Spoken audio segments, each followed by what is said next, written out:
네, 헬리코박터균 이야기가 나왔습니다.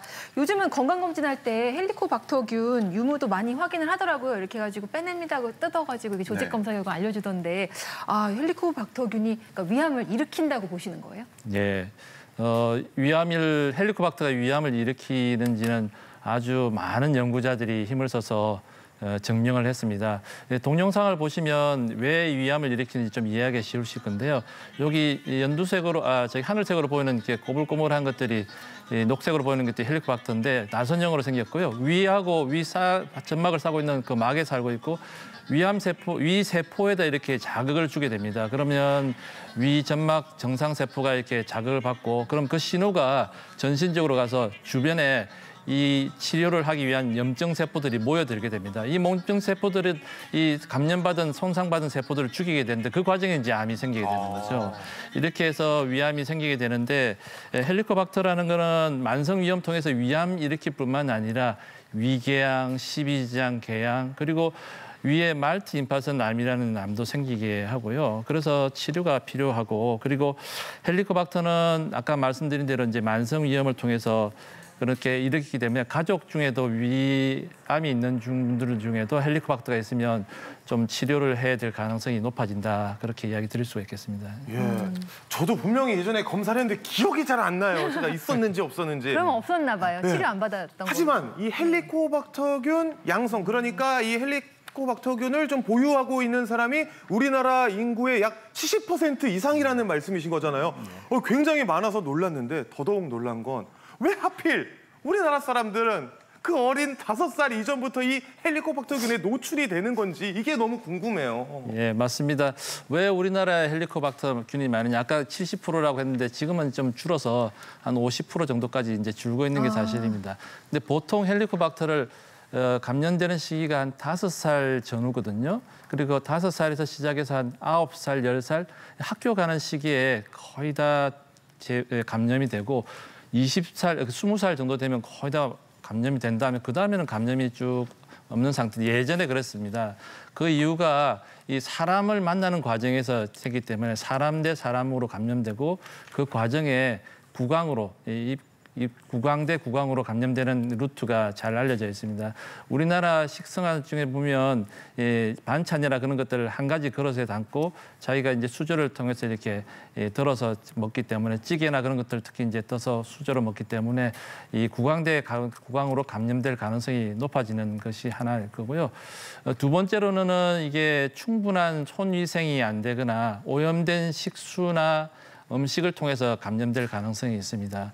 헬리코박터가 구강뿐만 아니라 이렇게 대변으로 나오는데 손을 씻지 않는다든지 그런 거로 해서 이제 음식이나 그런 것들이 감염될 수 있고 특히나 아주 오래전에는 공동으로 사용하는 식수원 특히 운불이나 그런 데서 감염된 걸 많이 먹어서 우리나라 사람들이 헬리코박터 감염이 다른 데보다 많지 않을까 그렇게 예측은 하고 있습니다.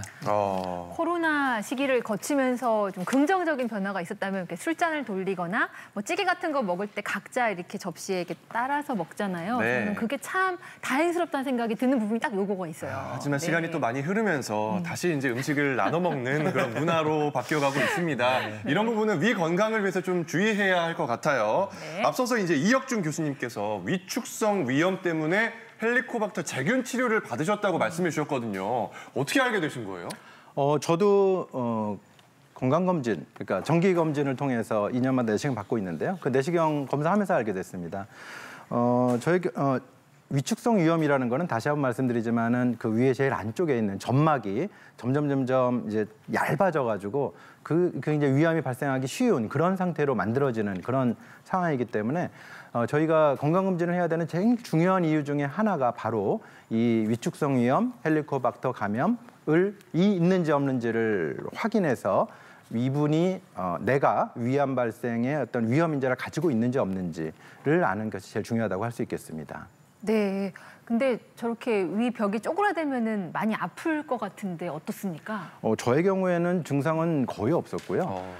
물론 뭐 제가 속쓰림이 뭐 평생 한 번도 없었던 사람은 물론 아니죠. 늘 속쓰림 달고 사는 외과 의사인데 저 검사할 때 제가 속쓰림이 더 특별히 심하거나 그러진 않았다는 얘기입니다. 그리고 헬리코박터 치료를 하고 나서 균이 없어졌고 위축성 위염도 좋아졌는데 그렇다 그래서 속쓰림이 더 좋아진 것도 아닌 것 같아요. 그런 거 보면은 결국은 이제 위염의 증상 중에서는 위축성 위염은 더더군다나 증상을 일으키지 않는 경우가 많기 때문에 우리가 정기적인 내시경하는 것이 굉장히 중요하다고 생각이 됩니다. 네. 아까 그래가지고 네. 소화불량 없어도 정기검진 받아야 된다고 얘기하셨나 봐요. 네. 헬리코박터 제균 네. 치료라는 게 저는 궁금해요. 어떻게 진행이 되는지. 일단 교수님께서 받으셨으니까 그 과정 중에서 좀 힘드시진 않으셨나요? 예, 한 2주 정도 약을 먹게 되고요. 보통 이제 항생제와 유벽보호제를 같이 먹는데 저는 한 처음 먹을 때 이 하루 이틀 정도 이제 손바닥이 좀 가렵더라고요. 네. 그 이후부터는 뭐 전혀 문제 없이 2주 동안 약을 먹고 문제가 없었습니다. 아, 다행이네요. 그렇게 바로 그냥 2주 만에 없어진 거예요? 예, 그 검사를 바로 하는 건 아니고요. 네. 한 6개월 정도 지나서 이제 검사를 하게 되는데 그다음 검사해 보니까 균은 없어졌다고 되어 있었습니다. 근데 손바닥이 가려운 것도 좀 신기합니다. 그게 약간 연관이 있나 보네요. 항생제를 먹게 되면은 이렇게 가려움증 같은 게 처음 먹어보는 제가 약이기 때문에 몸에서 네. 거부 반응이 생기는 거죠. 그래서 그런 가려움증 같은 거는 많이 있을 수 있는데요. 심하지는 않았었습니다. 네. 사실 제가 20대 재균 치료했던 적이 있어요. 네. 예, 근데 저는 다시 검사했는데 또 나와가지고 재균 치료를 또 했던 기억이 납니다. 결국 없어질 때까지 했는데 네. 저랑 비슷한 궁금증 있는 분이 계시더라고요. 시청자 질문이 하나 들어왔는데 좀 확인 좀 해볼게요. 띄워주세요. 네, 위염과 위궤양을 달고 사는 70대입니다. 위염과 위궤양이 헬리코박터균 때문이라고 해서 재균 치료를 했는데요. 너무 아프고 힘들어서 중단하고 다시 할 엄두를 못 내고 있어요. 위암 예방을 위해서 헬리코박터균 재균 치료는 꼭 해야 하는 걸까요? 라는 질문입니다. 이상길 교수님, 답변 네. 부탁드려요. 아까 그 말씀하신 것 중에 헬리코박터 치료됐는지는 6개월까지는 기다리지 않고 보통 한 2달 뒤에 이제 치료된 확인을 하고요. 헬리코박터를 반드시 치료해야 되느냐는 반드시는 아닙니다. 근데 반드시 해야 될 사람과 치료하면 아주 도움이 될 만한 사람들이 있거든요. 그래서 먼저 예를 들어서 지금 사례자처럼 위궤양, 12장 궤양 이분들은 반드시 치료를 해야 됩니다. 그래야지 궤양이나 그런 게 재발하지 않기 때문에 그리고 위암 내시경 절제하거나 수술한 사람들도 반드시 헬리코박터 치료를 해야 되고요. 그러면 도움될 수 있는 분들은 어떤 분들이냐.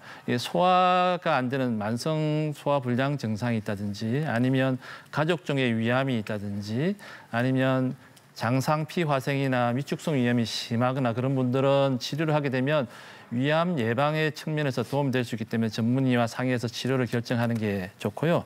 그 약 드시는 과정이 항생제 하나하고 위산 분비 억제제를 같이 먹게 되는데 대부분의 부작용은 이 항생제 때문에 생깁니다. 그래서 항생제가 먹으면 아까 이혁준 교수님 말씀하신 것처럼 손이 간질간질하기도 하고 설사를 하기도 하고 그렇고 이거 다 먹고 나서도 보통은 이제 첫 번째는 2주를 먹게 되는데 성공률이 한 60에서 90% 되는데 한 번 더 실패하면 또 약을 바꿔서 한 번 더 먹어야 되는 불편함은 있습니다. 그러나 이 부작용이 대부분은 그냥 그 약을 끊으면 좋아지는 정도고요. 그리고 미리 항생제를 먹어봤는지 우리 항생제를 뭐 마이신이라고 이제 어르신들이 이야기하시는데 그런 먹고 불편한 자기 증상들이 있었을 거거든요. 대부분 이제 설사를 하거나 배가 아프거나 이 메스껍거나 그런 것들이 있으면 미리 이야기를 하시면 그걸 조절할 수 있도록 항생제 먹는 시간이라든지 왜냐하면 항생제 먹을 때 밥이랑 같이 먹으면 훨씬 그런 게 덜하기도 하고 그런 것들을 미리 예방할 수 있는 약을 처방하기 때문에 치료 전에 그런 정보를 주시면 좀 더 편하게 효과적으로 치료할 수 있을 가능성이 있습니다. 네. 예. 그 궤양이랑 조기 위암 이 절제 수술 후에는 헬리코박터균을 아예 없애는 걸 꼭 해야 된다라고 말씀하셨고 그리고 위축성 위염도 역시 이제 없애야 되고 그리고 저는 아직도 이게 입에 잘 안 붙어요. 장생피 화생, 장생피 화생. 저 약간 중국 요리 이름이라고 생각하는데 장상피 화생. 장상피 화생 이게 도대체 양장피 이런 거 뭔가요? 아니에요. 예. 말씀대로 약간 용어가 좀 힘든데요. 그림을 보면서 제가 한번 좀 설명을 드리고 싶습니다. 이 위암을 생길 수 있는 이 과정이 왼쪽에 보이는 이제 약간 촉촉하고 이 폭실폭실한 그런 정상 위 세포가 보이고 중간에 이제 이게 좀 이게 말라서 좀 이렇게 얇아지고 하얗게 보이는 그림이 많아진 위축성 위염이고 그 다음 단계가 이제 도돌도돌하게 닭살처럼 생기는 과정인데 그걸 장상피 화생이라고 해야 하는데 이게 좀 어렵죠. 장상피라는 거는 위 상피가 아니고 소장이나 대장에 있는 세포들 장상피가 화생이라는 거는 위가 아닌 소장이 아닌 위에 가 있다, 움직였다 그런 거거든요. 그래서 장상피가 화생된 염증이다 그렇게 이야기를 하고 있습니다. 그렇게 장상피 화생이 되게 되면 이 과정 자체가 시간이 오래 걸리고 그렇지만 증상으로 나타나지는 않습니다. 뭐 소화가 안 되거나 그런 경우는 없지만은 단지 이제 위산 분비가 떨어져서 소화가 안 되거나 아니면 음식이 소장으로 많이 넘어가서 소화 불량을 일으키기는 하지만은 이 자체가 증상을 일으키지 않고 가장 의미 있는 거는 이 위축성 위염이 있을 경우에는 위암 발생할 가능성이 한 6배까지 올라가고요. 장상피 화생까지 같이 있게 되면 이제 20배까지 위암 발생이 높다는 거죠. 그래서 이런 분들은 식생활 습관도 조절하셔야 되고 헬리코박터 있으시면 치료도 적극적으로 생각하셔야 되고 무엇보다도 아까 증상이 없다 하더라도 정기적인 내시경 검사를 적극적으로 규칙적으로 받는 게 중요합니다. 네, 그 띄어읽기가 참 중요합니다. 장, 상피, 화생 이러니까 이제 머릿속에 쏙 들어오네요. 근데 아까 설명하실 때 이거 있으면은 뭐 위산 분비가 줄어가지고 문제된다 하셨는데 아유 나 위산 너무 많이 나와서 속 쓰려 이러면서 제산제 드시는 분들도 꽤 많으시거든요. 이거 그럼 안 좋은 거예요? 위산은 굉장히 중요합니다. 위산은 위의 점막을 보호해주기 때문에 위산이 나와서 항상 위를 깨끗하게 유지해주는 기능을 하는데요. 우리가 제산제를 먹거나 그러면 위산도가 떨어지기 때문에 너무 오랫동안 장기간 제산제를 먹는 거에 대해서는 주의를 요하고요. 특히 이제 위암 수술을 받은 분들 그런 경우는 이제 보통 위 아래쪽 3분의 2가 제거가 되는 경우가 제일 많거든요.